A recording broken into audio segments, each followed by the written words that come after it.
Assalamualaikum warahmatullahi wabarakatuh. Ya, Ibu dan Bapak semua, saya akan langsung menambahkan apa yang tadi sudah disampaikan oleh Pak Babang tentang apa itu pedagogik sebagai ilmu pengetahuan. Mungkin ini saya akan mengimplementasikannya bahwa pedagogik itu bagaimana diimplementasikan dalam kurikulum. Tentunya saya untuk mengulasnya akan mulai dari konsep spektrum perangkat kajian. Suaranya kecil, Bu. Suaranya, halo, ada? Sekarang Diperbesar lumayan suaranya, besar. Bu Pun. Aduh, ini udah besar. Halo? Ya, Ya, oke. ya mungkin ini yang saya sajikan spektrum perangkat kajian disiplin pedagogik ini yang ini saya ngambil dari Prof. Abin. Ada yang nanya tuh.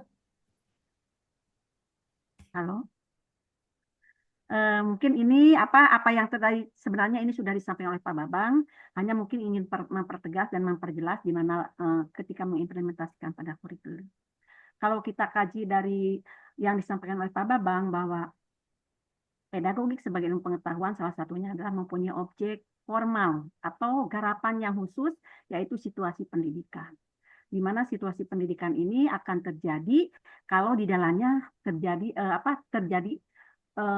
terinteraksi antara komponen yang satu dengan yang lainnya. Di mana di sini ketika terjadinya situasi pendidikan yang akan terlibat Mic-nya mungkin Bu Dokter. pendidikan, lingkungan pendidikan, serta proses praksis pendidikan. Nah, mungkin nanti akan dipertajam kurikulum itu munculnya di proses praksis pendidikan. Ibu dan Bapak, untuk mempertegas tadi apa yang disampaikan oleh Pak Babang, bahwa karena objek formal dari pedagogik itu adalah situasi pendidikan, maka ketika kita mengkaji pedagogik, kita tidak lepas dari konsep siapa pendidik itu, siapa anak didik itu, bagaimana tujuan pendidikan, bagaimana proses praksis pendidikan. Nah, ketika berbicara pendidik, di situ akan dikaji tentang aspek psikologi atau ilmu psikologi. Kemudian tadi sudah dikaji oleh Pak Babang, antropologi filsafi untuk memahami tentang siapa manusia itu, siapa anak itu. Jadi seorang pendidik di sini diharapkan dapat membantu. Halo, ini kenapa ya?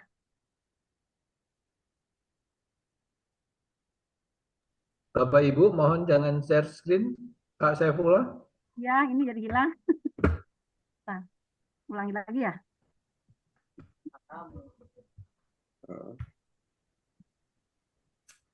Mas Asuk, Ulangi lagi ya.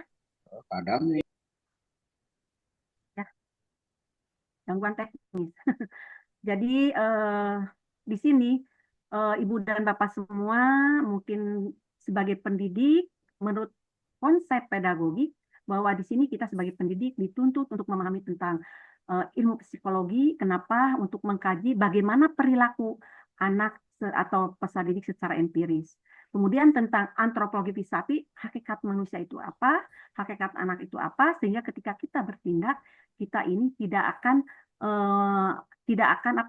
keluar dari real yang sebenarnya. Jadi ketika kita melakukan tindakan kepada anak, apakah yang dilakukan oleh kita itu tepat atau tidak? Ketika kita memarahi, ketika kita memberikan dukungan, ketika memberikan motivasi, itu bisa benar atau bisa salah kalau kita memahami tentang konsep filsafinya atau hakikat manusianya. Kemudian selain itu dalam konsep pedagogik dikaji juga tentang siapa anak didik itu. Anak didik itu apa adanya atau dikatakan dasolen atau maaf dasein ya. Dasein di sini jadi apa adanya si anak. Jadi di sini ketika kita mengkaji anak, siapa anaknya dulu? Apakah misalnya ketika ibu bapak mengajar di SD, SMP, SMA atau perguruan tinggi, bahkan di PAUD, kita harus paham tentang hakikat atau perkembangan anak pada fase-fase tersebut. Ketika mengajarnya di SD, mungkin fasenya ini adalah pada fase operasional konkret, misalnya bagaimana perilaku mentalnya, emosinya, sosialnya, kemudian pengetahuannya. Sehingga ketika kita mengkaji kepada dalam proses atau dalam praksis pendidikan, kita akan menyesuaikan dengan karakter anak dalam secara empiris.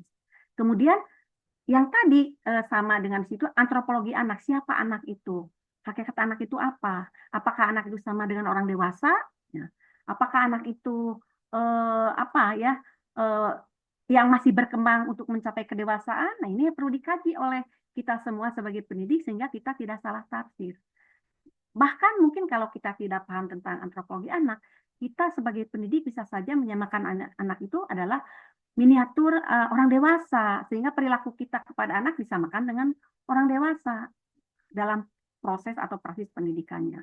Hal ini nanti akan terjadi ketimpangan-ketimpangan, sehingga tujuan pendidikan yang diharapkan tidak akan tercapai, atau dasolan atau yang diharapkan itu tidak akan tercapai. Jadi dalam pedagogik juga akan dikaji tentang siapa anak itu dari aspek psikologi, dari antropologi, dari prakteknya gitu ya, itu akan dikaji semua dalam pedagogik. Kemudian ada juga lingkungan pendidikan. Lingkungan pendidikan ini adalah di mana pendidikan itu dilakukan. Ibu dan Bapak, ketika mungkin di sini ada 70 peserta, ini dari latar belakang masyarakat yang berbeda. Ada yang di kota, di desa, ada yang di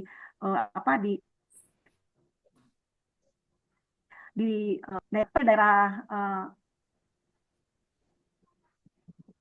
besar itu.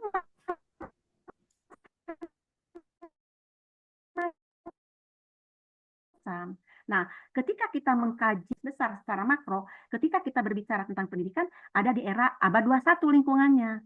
Jadi, ketika kita akan mengkaji pendidikan itu, mau dibawa kemana anak itu, ya harus sesuaikan dengan lingkungan kita. Misalkan, tidak lagi kita ini disamakan dengan ketika kita waktu dulu belajar. Tapi sekarang sudah era yang berbeda. Abad 21 itu mungkin lebih ke aspek apa? Mungkin di situ anak itu dituntutnya oleh lingkungan, misalnya untuk menjadi berkolaborasi, berkomunikasi, berkreasi, dan berpikir kritis. Itu harus sehingga pembelajarannya dilakukan dalam yang dilakukan kita ini kepada anak itu harus mengacu ke sana karena lingkungannya menuntut seperti itu. Nah, jadi lingkungan pendidik anak didik itu akan terjadi proses praksis. Nah, proses praksis itu dikatakan tadi mungkin oleh Pak Babang itu terjadi situasi pendidikan, di mana dalam proses praksis ini tergantung siapa pendidiknya, siapa anak didiknya, bagaimana lingkungannya. Oleh karena itu, di sini kita ketika melakukan proses pembelajaran lah, katakanlah kalau di kelas, kita ini harus memahami siapa anak itu secara filosofis, secara psikologi. Kemudian kita sebagai pendidik, apa yang harus kita lakukan, ini harus paham, di lingkungan mana. Sehingga yang diharapkan itu dapat tercapai dasolan itu. Nah, jadi bagaimana anak itu akan dibawa atau tadi boleh dikatakan oleh Pak Bambang itu visi misi yang ingin dicapai itu dalam atau istilahnya tujuan pendidikan ini tergantung dari proses atau praktis pendidikan. Apa tepat atau tidak ketika melakukannya. Jadi ketika terjadinya kegagalan tujuan pendidikan karena ini adalah terjadi hal-hal yang tidak diharapkan dalam proses atau dalam praksis pendidikan. Ya, itu mungkin Ibu dan Bapak. Jadi pedagogik saya ulangi lagi di sini ada spektrumnya itu ada 5 komponen. Yang pertama adalah anak didik, yang kedua tujuan pendidikan, yang ketiga pendidik, yang keempat proses atau praksis pendidikan, yang kelima lingkungan pendidikan. Lingkungan pendidikan itu awalnya dijadikan sebagai dasar, nanti tujuannya itu balik lagi kepada lingkungan. Nah, itu yang akan merubah tadi lingkungan tadi. Nah, bagaimana ini posisinya dalam kurikulum? Tentunya situasi pendidikan ini bagaimana kaitannya dengan kurikulum, kita harus paham dulu apa itu kurikulum. Gitu. Saya yakin Ibu dan Bapak sudah tahu, mungkin ini sekedar untuk mengingatkan kembali, saya akan lihat dulu konsep dari kurikulumnya sendiri. Di sini kurikulum adalah perangkat rencana dan pengaturan mengenai tujuan, isi, dan bahan pelajaran, serta cara yang digunakan sebagai pedoman penyelenggaraan kegiatan pembelajaran untuk mencapai tujuan pendidikan tertentu. Jadi, dalam kurikulum itu Ibu dan Bapak akan dijadikan pedoman oleh kita sebagai pendidik, tujuannya mau apa? Kalau tujuannya seperti itu, isinya apa? Atau bahannya apa? Dan caranya seperti apa? Itu akan dijadikan sebagai acuan. Ketika kita merencanakan, rencana yang tepat itu seperti apa? Kita merumuskan tujuan. Ketika merumuskan tujuannya, pasti kita harus melihat dulu siapa anaknya, di mana materinya apa, kemudian lingkungannya di mana, itu dijadikan konsep-konsep tadi yang itu akan dijadikan sebagai pertimbangan si konsep-konsep pedagogik ini dalam ketika kita memahami tujuan, isi maupun atau istilahnya cara atau pedoman yang digunakan dalam mencapai tujuan tadi. Ini mungkin jelasnya di sini Ibu dan Bapak. Nah, jadi dalam kurikulum ini memuat 3 komponen. Yang pertama tujuan, mungkin kalau istilah yang sekarang itu dalam kurikulum Merdeka itu istilahnya mungkin CP, capaian pembelajaran. Kalau dalam kurikulum 12 itu mungkin KD, fungsi dasar. Nah, di situ akan dijadikan sebagai pedoman oleh kita semua, mau dibawa kemana anak itu, ya itu kita harus mengkaji dari CP tersebut. Nah, dengan CP itu, maka di kurikulum juga sudah dipertegas ada materinya apa saja. Nah, kemudian penilaiannya harus seperti apa? Itu ada 3 komponen yang harus kita pahami dalam kurikulum. Jadi, kita sebagai pendidik harus paham juga bagaimana tujuannya, bagaimana materinya, bagaimana penilaiannya. Nah, di sini fungsi kurikulum bagi kita semua sebagai pendidik adalah sebagai pedoman pengajaran pada peserta didik. Jadi kalau istilah kita ketika mengajar itu mau dibawa kemana anak? Nah, ini pedomannya adalah kurikulum. Jadi tidak semau gue gitu ya. Gimana gue saja, gue yang ngajar ya tergantung gue, tidak seperti itu.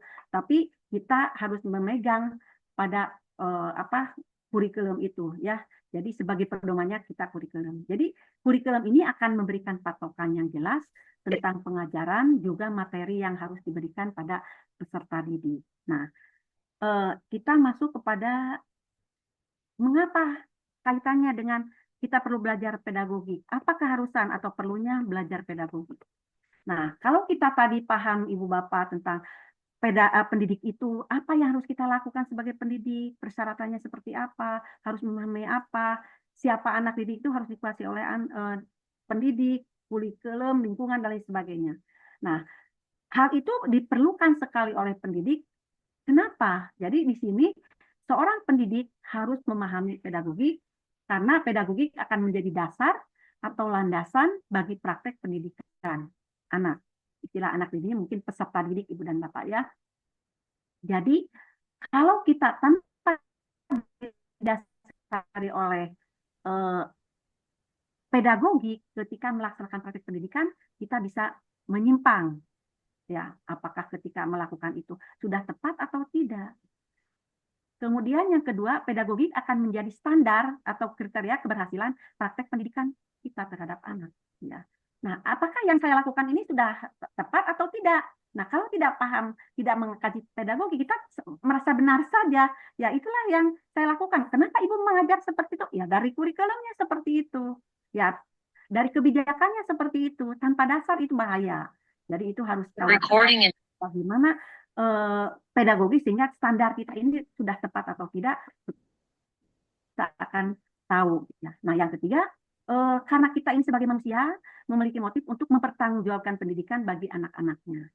Jadi kita sebagai pendidik profesional diberi tugas, nah diberi tanggung jawab untuk menjadikan anak lebih untuk mencapai tujuan atau yang ke arah yang diharapkan. Nah, kalau seandainya ada kegagalan, ini kita dapat mempertanggungjawabkan apa yang salah di kita ini. Ya. Nah, itu keharusan kita mempelajari pedagogi. Kemudian yang berikutnya adalah tentang kegunaan pedagogi Ibu dan Bapak sebelum masuk ke implikasinya. Nah, ketika kita mengkaji pedagogi atau mempelajari pedagogi, ada berbagai kegunaan ya Ibu dan Bapak. Salah satu kegunaannya antara lain adalah pendidik dapat memahami fenomena pendidikan atau situasi pendidikan secara sistematis. Jadi di sini kita ini akan paham, siapa dulu anaknya yang akan diajar oleh kita, lingkungannya di mana, kemudian visi misinya apa atau tujuannya, kitanya harus bagaimana, sehingga ketika melakukan proses praksis pendidikan di situ, itu akan lebih sistematis. Tapi kalau kita yang penting saya mengajarkan penjumlahan di kelas SD, ya begitulah. Tapi kalau tanpa memahami karakter bagaimana karakter anak secara psikologis maupun filosofi, bagaimana kita harus di lingkungan mana anak itu akan dilakukan, pasti kita ini tidak akan mengalami berbagai kendala ketika untuk mencapai tujuan pendidikan. Kemudian di sini memberikan petunjuk tentang apa yang seharusnya dilaksanakan oleh pendidik. Jadi harusnya bagaimana, ini dalam pedagogi itu ada ya.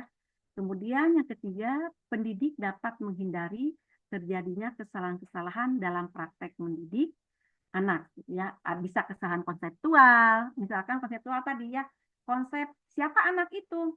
Kalau anak dalam miniatur orang dewasa, berarti itu konsep ketika mengajarkan kita ini seperti ke anak orang dewasa gitu. Ini salah konsep karena ketidakpahaman tentang hakikat anak. Kesalahan teknis. Teknis itu di anak yang mana ini? SD, SMP, SMA, atau yang mana? Teknisnya itu mungkin dengan metode yang mana? Meskipun mungkin sekarang dalam kurikulumnya itu dengan PBL dan PJBL, tapi ketika mengimplementasikan kita ini harus bagaimana pendekatan PBL dan PJBL-nya ketika kita melakukan di anak yang mana? Di SD, SMP, SMA, atau di perguruan tinggi. Itu harus ada teknis tertentu. Kalau kita yang penting di kelas 1 SD harus pakai PBL, ya saya lakukan. Tapi tentang konsep teknisnya ke anak itu bagaimana, itu akan terjadi kesalahan teknis. Ya. Kemudian kesalahan yang bersumber pada struktur kepribadian pendidik. Karena tadi diajar tentang siapa pendidik itu, apa yang dilakukan pendidik. Nah, kalau pendidik tidak mengkaji tentang hakikat sebenarnya apa syarat pendidik, maka di sini struktur kepribadian pendidik itu kan macam-macam, Ibu dan Bapak. Ada yang pemarah, ada yang emosional, ada yang pendiam, ada yang periang, macam-macam. Nah, bayangkan kalau tidak belajar pedagogik, orang yang suka emosional, yang temperamentalnya tinggi, ketika ada suatu anak yang menjengkelkan, mungkin dipukul atau apa. Nah, ini kesalahan yang bersumber pada struktur kepribadian. Nah, kalau menjadi seorang pendidik dengan belajar pedagogik, itu harus dirubah kepribadian itu. Tidak bisa seperti yang ada dalam struktur kepribadian dirinya, tapi itu harus dirubah karena itu tidak, kalau tidak dirubah akan terjadi kegagalan dalam pendidikan. Jadi dengan konsep pedagogik itu kita akan berkaca, apakah saya ini sudah tepat enggak menggunakannya. Ya, itu yang ketiga. Yang keempat, pendidik dapat mengenal diri sendiri dan melakukan koreksi diri demi menyempurnakan diri sendiri. Jadi apa pantas saya melarang anak untuk tidak boleh nyontek atau tidak boleh tidak atau harus rajin tapi gurunya tidak rajin misalnya gitu ya. Jadi ini harus diimplementasikan dulu. Saya sudah melakukan atau tidak. Kalau belum lakukan gitu. Jadi ini konsep. Jadi kegunaan belajar pedagogik ini sebenarnya adalah mengkaji diri kita sendiri sebagai pendidik apakah sudah tepat atau tidak ketika kita melakukan kepada anak. Itu mungkin salah satu kenapa kita perlu mengkaji pedagogik ya. Nah, kita masuk kepada implikasinya kepada implementasi pedagogik dalam kurikulum. Ketika berbicara tentang implementasi pedagogik dalam kurikulum, Ibu dan Bapak, kita akan mengkaji tentang dalam kurikulum itu mengenai perencanaannya, bagaimana implementasi pedagogik dan perencanaan, bagaimana implementasi pedagogik dan pelaksanaan atau proses pembelajaran, bagaimana dan evaluasi, dan bagaimana tindak lanjutnya. Kita masuk satu persatu. Yang pertama, bagaimana implementasi pedagogik dalam perencanaan. Ibu dan Bapak, saya rasa ini sudah menjadi makanan sehari-hari kita ketika membuat perencanaan atau RPP atau modul ajar. Di situ kita harus mengkaji mulai dari tujuan, materi, metode, dan langkah-langkah. Nah, ketika kita melihat CP, CP-nya ini apa? Nah, CP ini atau capaian pelajaran ini apa? Oh, ini mengandung makna apa CP itu? Aspek kognitifnya apa? Aspek afektifnya apa? Aspek psikomotornya apa? Sehingga kita akan menurunkan kepada tujuan pembelajaran, itu harus dilakukan tujuan pembelajaran yang mana ini? C1, C2, C3, C4, itu harus dilakukan. Tidak asal kalau misalkan dalam CP-nya itu adalah menganalisis, maka ketika kita menurunkan pada tujuan pembelajaran, di situ harus sampai ke menganalisis juga, bukan hanya menyebutkan atau membedakan. Karena itu nanti CP-nya tidak akan tercapai. Jadi tugas kita sebagai pendidik, ketika kita memahami CP, CP itu harus dikaji dulu, dianalisis dulu. Sejauh mana ini tingkatan kognitifnya atau C-nya, C1, C2, C3, C4, C5, atau C6. Kemudian lingkup materinya apa saja. Nah, mungkin ada tentang kalau bahasa apakah tentang membaca, membaca, apakah tentang menyimak, atau setelah itu kita buat perencanaan, tujuan, tetapi ketika mengimplementasikan tadi dari CP ke tujuan pembelajaran itu, kita harus mengkaji untuk siapa ini tujuan ini. Oh, untuk anak kelas berapa? Oh, tinggalnya di mana? Lingkungan kontekstual. Oh, tujuannya harus kemana? Jadi tidak asal saja. Contoh, ketika membelajarkan apa ya? Saya contohkan yang di SD saja. Orang Sumedang dengan orang Garut ketika mengajarkan penjumlahan mungkin akan berbeda. Bagaimana anak supaya paham tentang penjumlahan? Mungkin orang Sumedang akan lebih bermakna kalau kontekstualnya itu penjumlahan itu dalam pembelian tahu misalnya, karena ini kebiasaan sehari-hari dia. Jadi kontekstual lingkungannya digunakan. Misalnya tahu harganya satunya 500, kalau beri 3 berarti berapa? Nah, tapi kalau mungkin di Garut tahu jarang, apa jeruk, misalnya apa dodol misalnya. Jadi seperti itu lingkungan. Itu contoh yang mudah saja. Itu dalam membuat perencanaan itu harus betul-betul kita ini sesuai. Misalnya melalui diskusi siswa dapat apa? Nah, diskusi ini untuk siapa? Kelas 1 SD mungkin tidak mungkin diskusi. Tapi melalui pengamatan apa? Dan melalui pengamatan dan apa misalnya satu lagi, karena ini dalam operasional anak itu belum punya pengalaman, mungkin ini harus lebih ke teori behavioristik, psikologinya, lebih dominan kepada guru atau berpusat pada guru kalau kelas 1 karena belum punya pengalaman kelas 1 SD itu. Jadi melalui penjelasan guru dan melalui apa misalnya siswa dapat. Tapi mungkin kalau ke siswa kelas 6 beda lagi. Melalui diskusi boleh, silahkan. Boleh pakai PBL, silahkan. C1, C2, C3-nya itu berbeda langkah-langkahnya. Gitu ya, ketika untuk kelas SD, SMP, SMA atau perguruan tinggi. Silahkan itu disesuaikan. Nah, jadi perencanaan itu bukan asal saja. Kalau kita lihat dalam langkah-langkah pembelajaran itu ada yang pertama tentang orientasi, yang kedua tentang organisasi, yang ketiga tentang pembimbingan. Tapi tidak jelas seperti apa pembimbingannya, itu harus rinci kalau dalam perencanaan, baru itu pedagogis. Ketika kita membuat perencanaan itu sudah mempertimbangkan si anak, sudah mempertimbangkan lingkungan, sudah mempertimbangkan tujuan, sehingga itu baru tepat.